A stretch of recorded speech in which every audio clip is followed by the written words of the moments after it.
వాళ్ళు కానీ ఒక్కొక్కసారి రికార్డులు చెక్ చేసుకోకపోతే రికార్డులు మారిస్తే తర్వాత ఆ భూమి ఆటోమేటిక్గా డీమ్డ్ క్లాసిఫైడ్ చేసేస్తారు, నోటీసులు కూడా ఇవ్వరు.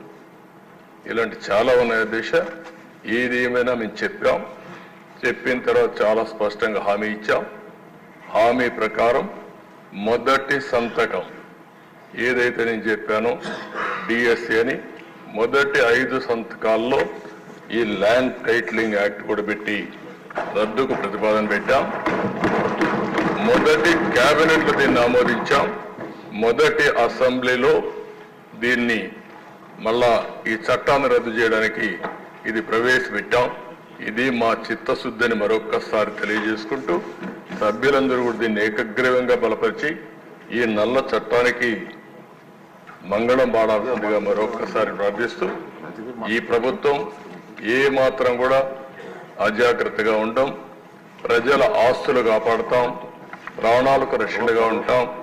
ఇలాంటి చట్టాలను ఎట్టి పరిస్థితుల్లో ఆమోదించమని మరొకసారి తెలియజేసుకుంటూ మీ దగ్గర సెలవు తీసుకుంటాం. మంత్రి గారు మీరేం క్లారిఫికేషన్ ఇవ్వాలంటే ఇవ్వచ్చు.